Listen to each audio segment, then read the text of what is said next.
அன்பானவர்களே, நேற்றைய தினத்தில் உன்னதமான உஸ்மான் என்ற தலைப்பிற்கு கீழாக சில செய்திகளை நாம் பார்த்தோம். இன்றைய தினத்திலே ஆற்றல் மிகுந்த ஹதரத் அலி ரலியல்லாஹு அன்ஹு என்கிற தலைப்பிற்கு கீழாக சில செய்திகளை பார்ப்பதற்கு இருக்கிறோம். அதற்கு முன்பதாக ஹதரத் சையதுனா உஸ்மான் ரலியல்லாஹு தஆலா அவர்களுடைய விஷயத்திலே விடுபட்ட சில செய்திகள், அதாவது இஸ்லாமிய வரலாற்றிலேயே ஜீரணிக்க முடியாத மிக மோசமான கோர சம்பவம் என்பது அந்த சம்பவம்.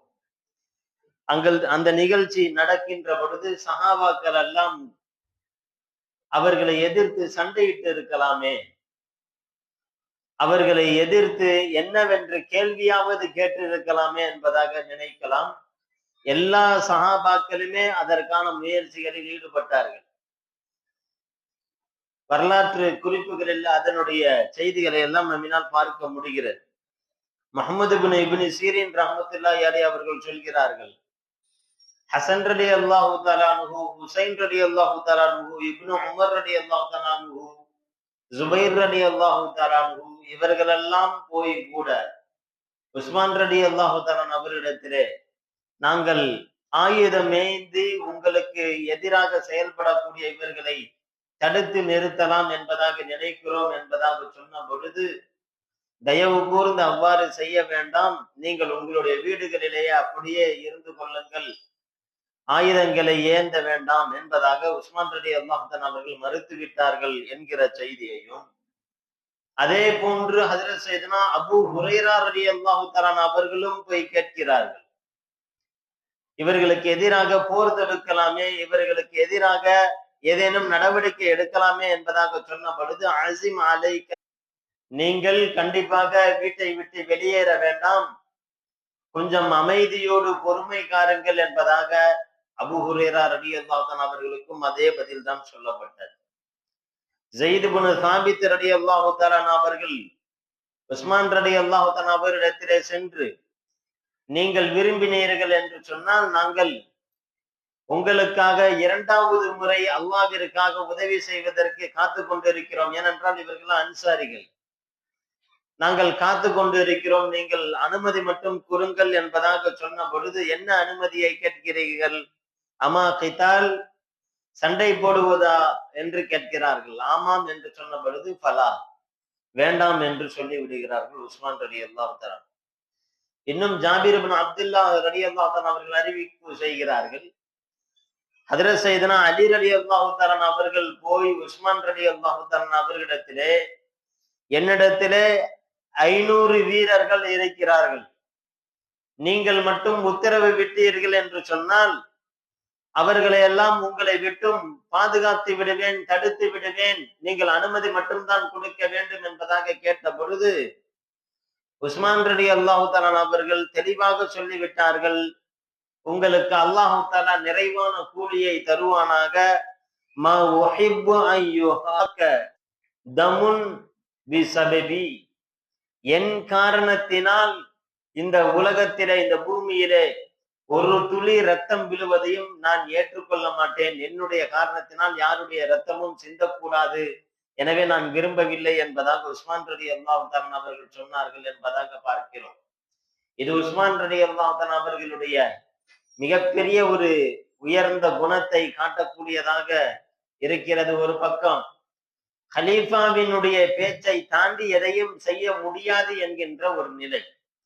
இரண்டாவது, இந்த கட்டத்திற்கு இவர்கள் செல்லுவார்கள் என்பதை முஸ்லிம் சமுதாயம் அவர்கள் நினைத்து கூட பார்த்திருக்க மாட்டார்கள். ஏனென்றால் அப்படி பழக்கப்பட்டவர்கள் அல்ல அவர்கள் எல்லாம். தன்னுடைய உயிர் போனாலும் அடுத்த சகோதரருடைய உயிரை காப்பாற்றக்கூடிய ஒரு சமுதாயமாக இருக்கக்கூடிய இவர்களுக்கு இது மாதிரியான இந்த கிளர்ச்சியாளர்களின் மூலமாக உஸ்மான் ரலியல்லாஹு தஆலா அவருடைய உயிர் பறிபோகும் என்கின்ற நிலையெல்லாம் அவர்கள் யோசித்து பார்ப்பதற்கு அந்த அளவிற்கு வாய்ப்பு இல்லாத ஒரு சூழலாக தான் இருந்தது. இன்னும் சொல்ல போனால் ஹஜ்ரத் சையதுனா உஸ்மான் ரலியல்லாஹு தஆலா அவர்களுடைய மரண செய்தி எல்லாம் பெருமானார் ஸல்லல்லாஹு அலைஹி வஸல்லம் அவருடைய முன்னறிவிப்பாக இருந்தது அந்த முன்னறிவிப்பை அறிந்து உஸ்மான் ரலியல்லாஹு தஆலா அவர்கள் அதற்காக காத்து கொண்டு பொறுமையோடு இருந்தார்கள் என்பதையும் நாம் நேற்றைய தினத்திலே பார்த்தோம். அதுல மிக முக்கியமான விஷயம், பெருமானார் ஸல்லல்லாஹு அலைஹி வஸல்லம் அவர்கள் உஸ்மான் ரலியல்லாஹு தஆலா அவர்களிடத்திலே சொல்லுவார்கள், யா உஸ்மான் துக்தலு வ அன்த தக்ரஉ சூரத்துல் பக்ரா. நீங்கள் சூரத்துல் பக்ராவை ஓதிக் கொண்டிருக்கக்கூடிய நிலையிலேதான் நீங்கள் கொலை செய்யப்படுவீர்கள் என்பதாக சொல்லுவார்கள். சரியாக ஹஜ்ரத் சையதுனா உஸ்மான் ரலியல்லாஹு தஆலா அவர்கள் அந்த வெள்ளிக்கிழமை அசருக்கு பின்னேறும் அந்த நேரத்திலேயும் கூட அவர்கள் சூரத்துல் பக்ராவை தான் ஓதி கொண்டிருந்தார்கள். பெருமானார் ஸல்லல்லாஹு அலைஹி வஸல்லம் அவர்கள் சொன்னார்கள், உங்கள் அந்த நேரத்திலே வெட்டப்பட்டு உங்களுடைய இரத்த துளியானது ஃபஸயக்ஃபீகஹுமுல்லாஹ் என்கின்ற வசனத்திலே தெளிக்கும் என்பதாக சொன்னார்கள். கியாமத்து நாள் வரையிலும் அது இருக்கும் என்பதையும் சொன்னார்கள். அது சொன்ன ஹதீஸ் முஸ்ததரக்குல் ஹாக்கிமிலே பதிவு செய்யப்பட்டிருக்கிறது. சொன்னதை போன்று அப்படியே துல்லியமாக ஹஜ்ரத் சையதுனா உஸ்மான் ரலியல்லாஹு தஆலா அவர்கள் சூரத்துல் பக்ராவை ஓதிக் கொண்டிருக்கின்ற பொழுது கொலை செய்யப்படுகிறார்கள். அவர்களுடைய இரத்த துளிகள் அதே வசனத்திலே ஃபஸயக்ஃபீகஹுமுல்லாஹ் என்கின்ற வசனத்திலே தெளிக்கப்பட்டு இன்று வரையிலும் அது மியூசியத்திலே வைக்கப்பட்டிருக்கிறது என்பதை எல்லாம் பெரும்பாலும் நாம் எல்லாம் அறிந்திருப்போம். இப்பேற்பட்ட உஸ்மான் ரலியல்லாஹு தஆலா அவர்களுடைய படுகொலை. இந்த நேரத்திலே கிளர்ச்சியாளர்களுடைய கோர தாண்டவம் மிக மோசமாக இருக்கிறது. எந்த அளவுக்குன்னா, கொலை செய்யப்பட்டு இருக்கக்கூடிய உஸ்மான் ரலியல்லாஹு தஆலா அவருடைய உடலை கூட எடுக்க முடியவில்லை. வரலாற்று ஆசிரியர்கள் குறிப்பிட்டு காண்பிக்கிறார்கள், லபித பதனு உஸ்மான் பஅதமா குதில லைலத்தைனி. 2 இரவுகள் உஸ்மான் ரலியல்லாஹு தஆலா அவர்கள் கொலை செய்யப்பட்டதற்கு பிறகு 2 இரவுகள் அந்த உடலை எடுக்க முடியாமல் அப்படியே இருந்தது. லா யஸ்ததீஊன தஃபனஹு. அதை அடக்கம் செய்வதற்கு யாரினாலும் முடியவில்லை. கடைசியாக சில சஹாபாக்களும் அவர்களுடைய மனைவியும் சேர்ந்து ரகசியமான முறையிலே அதை அடக்கம் செய்தார்கள். ஜன்னத்தில் பக்கியிலே கூட முதலிலே அடக்கம் செய்வதற்கு அனுமதி கொடுக்கவில்லை. இன்னும் சொல்ல போனால் அங்கு கிளர்ச்சியாளர்களில் ஒருவன் சொன்னான், இந்த உடலை எடுத்து யகூதிகள் அடக்கம் செய்யக்கூடிய இடத்திலே அடக்குங்கள் என்பதாக சொன்னான். எவ்வளவு ஒரு வெறித்தனமான வார்த்தையாக இருக்கும் என்று யோசித்து பார்க்கணும். யாரு உஸ்மான் ரலியல்லாஹு தஆலா எப்பேற்பட்டவங்க? இவர்கள் என்ன நினைத்துக் கொண்டிருக்கிறார்கள் என்று சொன்னால், நாம் மார்க்கத்தை நிலைநாட்டி கொண்டிருக்கிறோம், சத்தியத்தை நிலைநாட்டி கொண்டிருக்கிறோம் என்பதாக நினைத்துக் கொண்டு பாதகமான செயலை அவர்கள் செய்து கொண்டிருக்கிறார்கள். உஸ்மான் ரலியல்லாஹு தஆலா அவர்கள் ஜன்னத்துல் பக்கீக்கு வெளிப்புறத்திலே தான் அடக்கம் செய்யப்பட்டது. பிற்காலத்திலே ஜன்னத்துல் பக்கீ விரிவாக்கம் செய்யப்பட்டதிலே இப்பொழுது அந்த இடம் உள்ளே வந்து விட்டது என்பதாக நம்ம பார்க்கிறோம். இப்படிப்பட்ட நிலை. உஸ்மான் ரலியல்லாஹு தஆலா அவர்கள் கொலை செய்யப்பட்டவுடன் அடுத்தது ஹலீஃபா யார் என்கின்ற ஒரு நிலை. இந்த நிலை சாதாரணமானது அல்ல. ஏனென்றால் ஒரு பக்கம் முஸ்லிம்கள் எல்லாம் எதிர்பார்க்காத ஒரு நிகழ்ச்சியை பார்த்துவிட்டு அதிர்ச்சியிலே உறைந்து போய் நிற்கிறார்கள். திடுக்கிட்ட வண்ணமாக நிற்கிறார்கள். எவ்வளவு பெரிய சஹாபி, இந்த உம்மத்திற்காக எவ்வளவு பெரிய தியாகத்தை செய்திருக்கிறார்கள், எவ்வளவு பெரிய சேவைகளை செய்திருக்கிறார்கள். இவர்களை எப்படி இந்த சமுதாயம், அதிலேயும் நம்முடைய பெயர் கொண்ட முஸ்லிம் பெயர் கொண்ட மக்களே கொண்டிருக்கிறார்களே என்கிற அதிர்ச்சியிலே உறைந்து போயிருக்கிறார்கள். இன்னொரு பக்கம் கவலையிலே அப்படியே துவண்டு போயிருக்கிறார்கள். மறுபக்கம் அந்த கிளர்ச்சியாளர்களிலேயே வெறுமனே அவர்கள் நல்லவர்கள் தான், ஆனால் வெளிரங்கத்தினுடைய கருத்துக்களை மட்டும் கேட்டுவிட்டு அந்த கருத்துக்களுக்கு உட்பட்டு போனவர்கள். அவர்கள் எல்லாம் என்னதான் இருந்தாலும், 1000 தான் இருந்தாலும், அவர்கள் எவ்வளவு மேன்மை மிக்கவர்கள், அவர்களை நாம் கொன்றிருக்க கூடாது என்பதாக அந்த கிளர்ச்சியாளர்களுக்குள்ளேயே சண்டைகள். அவர்களை கொன்றிருக்க கூடாது, இப்படிப்பட்ட நடவடிக்கை நாம் எடுத்திருக்க கூடாது, நாம் எதற்காக வந்தோம், அவர்களிடத்திலே எதிர்கருத்தை தெரிவிப்பதற்கு தானே வந்தோம், நாம் இப்படி செய்திருக்க கூடாது என்பதாக ஒரு கூட்டம் அந்த கிளர்ச்சியாளர்களிடையே. அந்த கிளர்ச்சியாளர்கள் இன்னும் சிலர் சொல்கிறார்கள், இல்லை இல்லை, கொலை செய்தது சரிதான் என்று சொல்கிறார். இப்படியே நிலைமை போயிட்டு இருக்கு. இன்னும் சொல்ல போனால் சுற்றி இருக்கக்கூடிய ரோம பாரசீக அந்த இடத்திலிருந்து இஸ்லாத்தினுடைய எதிரிகள் எல்லாம் இஸ்லாத்தை கவ்வுவதற்காக, இஸ்லாமிய சாம்ராஜ்யத்தை மீட்டெடுப்பதற்காக அவர்கள் தயாராகி கொண்டிருக்கக்கூடிய ஒரு சூழல், ஒரு பதட்டமான சூழல். இந்த நேரத்துல யார் கலீஃபாவாக ஆகிறது அப்படின்ற ஒரு இக்கட்டான ஒரு நேரம்.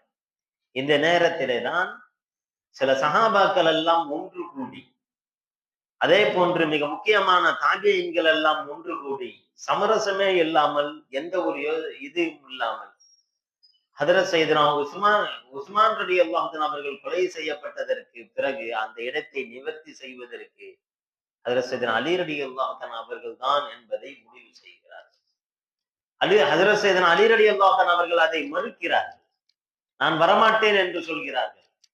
இல்லை, நீங்கள் தான் வர வேண்டும், நீங்கள் வராவிட்டால் மிகப்பெரிய அசம்பாவிதம் ஏற்படும், இல்லை என்றால் இந்த கலகக்காரர்களே தலைமை பீடத்திலே வந்து அமர்ந்து விட்டார்கள் என்றால் நிலைமை இன்னமும் மோசமாகும்.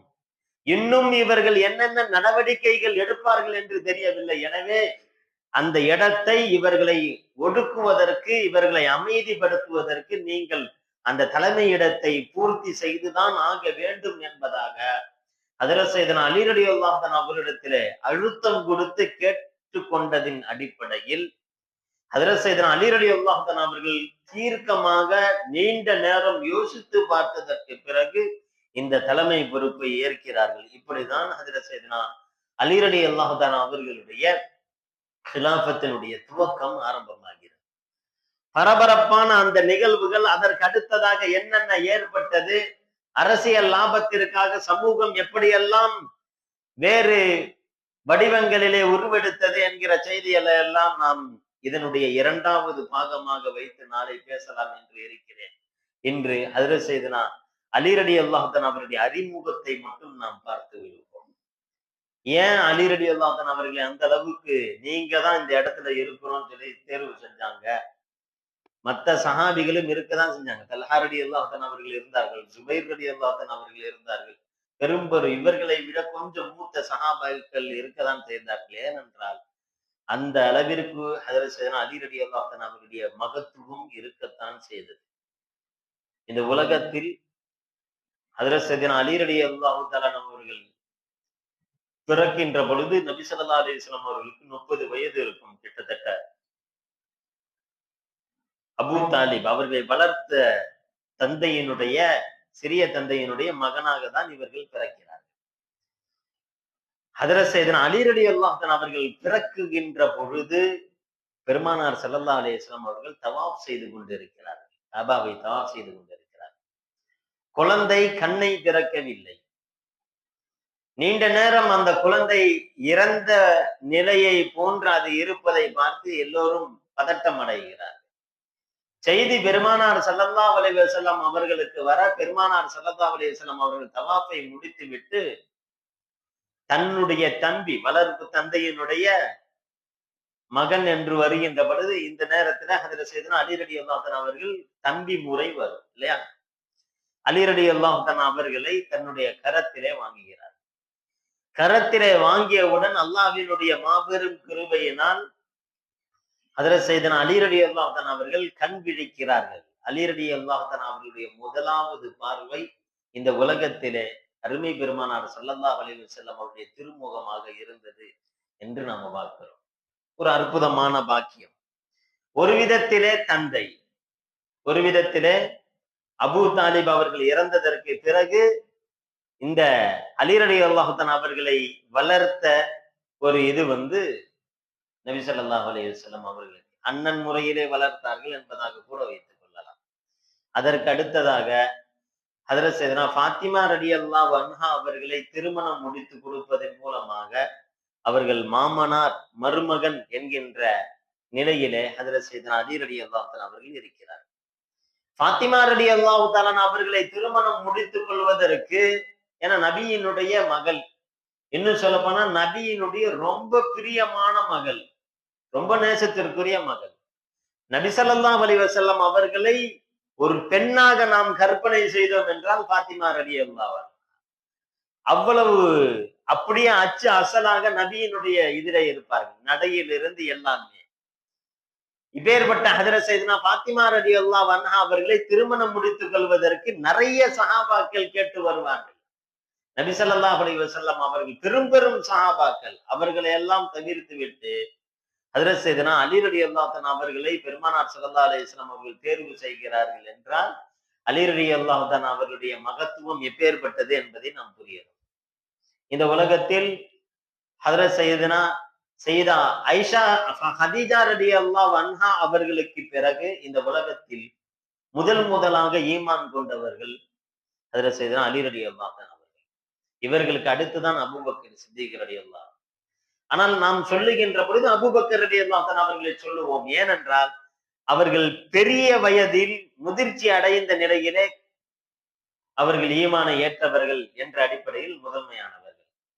அலி ரலியல்லாஹு அன்ஹு அவர்கள் சிறிய வயதை கொண்டவர்களாக இருந்தார்கள். சிறுவர்களில் முதலாவது ஈமான் கொண்டவர்கள் என்பதாக நாம் பார்த்தோம் என்றால் அலி ரலியல்லாஹு அன்ஹு அவர்கள் என்பதாக வகைப்படுத்துவார்கள். ஆனால் வரிசை பிரகாரம் பார்த்தா ஹதீஜா ரலியல்லாஹு அன்ஹா அவர்களுக்கு அடுத்ததாக அலி ரலியல்லாஹு அன்ஹு அவர்கள் என்பதாக பார்க்கிறோம்.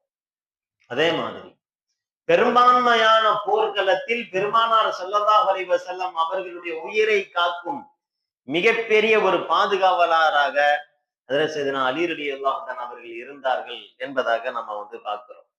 அதே மாதிரி அகல் யுத்தம் ஹிஜ்ரி 5ல நடக்குது. அகல் யுத்தம் மதீனாவை சுற்றிலும் எந்த காபிரும் வரக்கூடாது, எதிரியும் வரக்கூடாது என்பதற்காக மதீனாவை சுற்றி ஒரு பெரிய குழியை தோண்டி அகல் தோண்டி இருக்கிறார். இந்த இருக்கும்போது அம்ரு இப்னு அப்துல் வுத் என்று சொல்லக்கூடிய ஒரு மிக பெரிய மல்யுத்த வீரன், குறைஷி குலத்திலேயே ஆஜானு பாகுவான பிரம்மாண்டமான தோற்றத்தை கொண்டவன். அவனை கண்டாலே எல்லோரும் நடுங்குவார்கள். மிகப்பெரிய முரட்டுத்தனம் கொண்டவன். அவன் என்ன செய்கிறான்? அவ்வளவு பெரிய அகலியை தாண்டி கொண்டு உள்ளே வந்து விடுகிறான். மதீனா நகருக்கு உள்ளே வந்து எல்லா சஹாபாக்களும் அவர்கள் மறைந்திருக்கிறார்கள். அவன் அங்கு போய் கேட்கிறான், இந்த இடத்திலே மை யுபாரிசு அலைய, என் பக்கம் யார் எதிர்த்து துணிச்சலாக சண்டையிடுவதற்கு வருகிறீர்கள் என்பதாக கேட்கிறான். உங்களில் யாரேனும் ஆண் மகன் இருக்கிறானா? முடிந்தால் வாருங்கள் என்பதாக அவன் சரியான கோபத்தோடு வந்திருக்கிறான். அவன் வருகின்ற பொழுதே தன்னுடைய மிகப்பெரிய கோபத்தை கத்திய வண்ணமாக தான் வருகிறான். எல்லா சஹாபாக்களும் உட்கார்ந்துட்டு இருக்கான். அலி ரலியல்லாஹு அன்ஹு அவர்கள் சொல்கிறார்கள், அனலஹா யா நபி, யா ரசூலுல்லாஹ், நான் போகட்டுமா என்று கேட்கிறார்.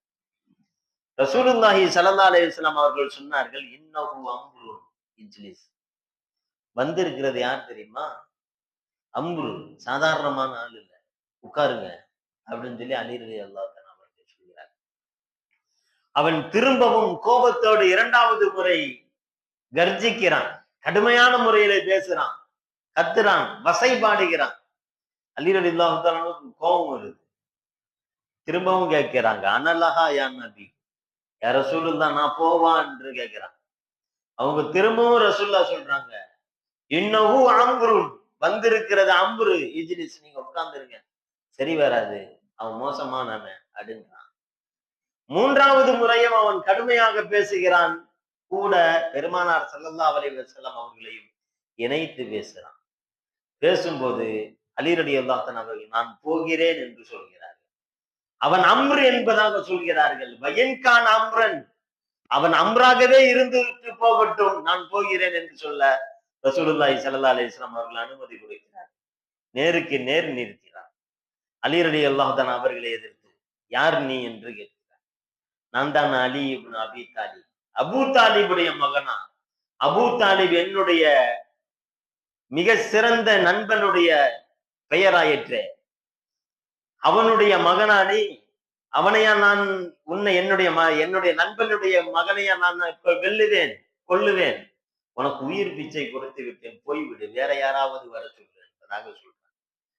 அலி ரலியல்லாஹு அன்ஹு அவர்கள் சொல்கிறார்கள், நான் வேண்டுமானால் உனக்கு உயிர் பிச்சை கொடுக்கிறேன், நீ வேண்டுமானால் போ என்பதாக சொல்கிறார். சரியான கோப தலைக்கு ஏற அவன் போய் தன்னுடைய குதிரையினுடைய கால்களை வெட்டிவிட்டு வேகத்தோடு வருகிறான். அலி ரலியல்லாஹு தஆலா அவர்களுக்கும் இவனுக்கும் கடுமையான சண்டை பறக்கிறது. அங்கு புழுதிகள் பறந்து கொண்டு இருக்கக்கூடிய நேரத்தில் அல்லாஹு அக்பர் என்கின்ற சத்தம் கேட்கிறது. எல்லா சஹாபாக்களும் பார்க்கிறார்கள். அந்த புழுதியை கிழித்த வண்ணமாக அந்த அம்புரினுடைய தலை பறந்து வந்து விழுகிறது. ஹஜ்ரத் ஸையதுனா அலி ரலியல்லாஹு அன்ஹு அவர்கள் வாளை தூக்கிய வண்ணமாக நின்று கொண்டிருக்கிறார்கள். இதுதான் ஹஜ்ரத் ஸையதுனா அலி ரலியல்லாஹு அன்ஹு அவர்களை சஹாபாக்கள் திரும்பி பார்த்த தருணம். அடுத்து அதே மாதிரி கைபர் யுத்தத்திலே கைபர் கோட்டையை கைபரை அடைவதற்காக நிறைய சஹாபாக்கள் போய்விட்டு தோல்வியோடு வந்து கொண்டே இருக்கிறார்கள். ஒவ்வொரு தடவையும் படை கிளம்புகிறது, தோல்வி அடைந்து வருகிறது. அந்த கைபர் கோட்டையை வெல்ல முடியவில்லை. பெருமானார் ஸல்லல்லாஹு அலைஹி வஸல்லம் அவர்கள் சஹாபாக்களிடத்திலே ஒரு அறிவிப்பு செய்கிறார்கள். லவஅத்தியன்ன ராயத கதன் ரஜுலன் யுஹிப்புல்லாஹ வ ரசூலுஹு.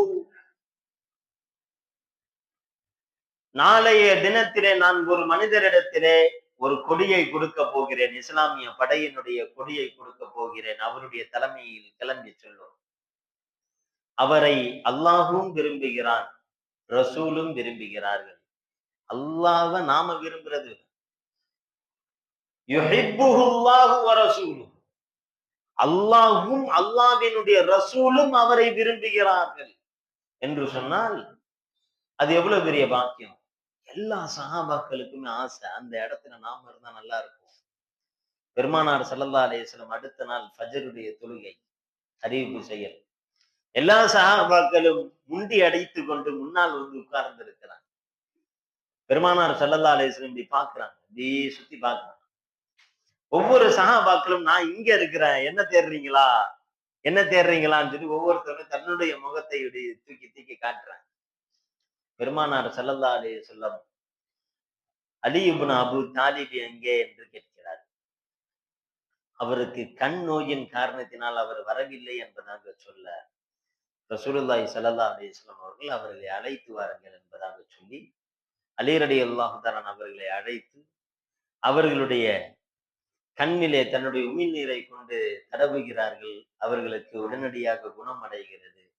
அவருடைய கையில அந்த கொடியை கொடுத்து, தளபதியினுடைய கொடியை கொடுத்து அவர்களை அனுப்பி வைக்கிறார்கள். சுப்ஹானல்லாஹ், மிகப்பெரிய ஒரு வெற்றி. பைஹக்கி ரஹ்மத்துல்லாஹி அவர்கள் எழுதுகிறார்கள், ஹாக்கிம் ரஹ்மத்துல்லாஹி அவர்களும் எழுதுகிறார்கள். அந்த கைபரினுடைய போரிலே சண்டை போட்டுக் கொண்டிருக்கின்ற பொழுது அலி ரலியல்லாஹு தஆலா அவர்களுடைய வாள் ஒன்று உடைந்து கீழே விழுந்து விட்டது. உடைந்து கீழே விழுந்தவுடன் அவனை தடுப்பதற்காக, எதிரிலே வரக்கூடிய எதிரிகளை தடுப்பதற்காக கேடயத்திற்கு பதிலாக அலி ரலியல்லாஹு தஆலா அவர்கள் அங்கு இருந்த எதையோ ஒன்றை பிடித்து விட்டார்கள். பிடித்து ஒரே பிடுங்கி இழுத்து விட்டார்கள். இழுத்தது என்னன்னா கைபர் கோட்டையினுடைய கதவு. கைபர் கோட்டையினுடைய கதவு. அந்த அறிவிப்பு செய்யக்கூடியவர் சொல்கிறார்கள், நாங்கள் 7 பேர் இருந்தோம், 8வது நபராக நான் இருந்தேன். போரெல்லாம் முடிந்ததற்கு பிறகு அதை எடுத்து வைப்பதற்காக முயற்சி செய்தோம். மிகுந்த சிரமத்தோடு எடுத்து வைத்தோம் என்று சொல்கிறார். அல்லாஹ்வினுடைய ரசூலினுடைய மிகப்பெரிய துஆ பரக்கத்தினால் அலி ரலியல்லாஹு தஆலாவுடைய ஆற்றல் மிகவும் ஆழமானதாக இருந்தது என்று பார்க்கிறோம். மிகப்பெரிய அந்தஸ்து. ஹஜ்ரத் ஸையதுனா அலி ரலியல்லாஹு தஆலா அவர்கள் தபூக் யுத்தம் ஹிஜ்ரி 9ல நடக்குது. எல்லா சஹாபாக்களும் கிளம்பி போறாங்க. அலி ரலியல்லாஹு தஆலா அவர்களும் கிளம்புகிறார்கள். பெருமானார் ஸல்லல்லாஹு அலைஹி வஸல்லம் அவங்க சொல்றாங்க, இந்த போருக்கு நீங்க வர வேண்டாம், இங்கு உள்ள மக்களை பாதுகாக்க வேண்டிய சூழல் இருக்கிறது, அச்சமான சூழல் இருக்கிறது. எனவே நீங்கள் இந்த இடத்தை பார்த்துக் கொள்ளுங்கள், உள் பாதுகாப்பை உங்களிடத்திலே கொடுக்கிறோம், நாங்கள் சென்று விட்டு வரட்டும் என்பதாக எல்லாரும் கிளம்புறாங்க. அலி ரலியல்லாஹு தஆலா அவர்களுக்கு வருத்தம். முக்கியமான இடத்துல எல்லாம் பிரதிநிதியாக அலி ரலியல்லாஹு தஆலா அவர்களை வைப்பார். ஹிஜ்ரத்துக்கு கிளம்பி போகும்போது கூட அலி ரலியல்லாஹு தஆலா அவரிடத்திலே தான் கொடுத்து விட்டு செல்வார்கள். எல்லா பொருளையும் ஒப்படைச்சிருங்க. என்ன நேரம், ரசூலுல்லாஹ்வை உள்ள புகுந்து வெற்றணும்னு சொல்லி தயாராக இருக்கக்கூடிய நேரம், ஆபத்தான நேரம். அலி ரலியல்லாஹு தஆலா அவர்கள் கொஞ்சமும் பயப்படவில்லை. அது மாதிரி இங்க தபூக் யுத்தத்துல வச்சுட்டு போறாங்க. அலி ரலியல்லாஹு அன்ஹு அவர்கள் வருத்தம் வாடுகிறது.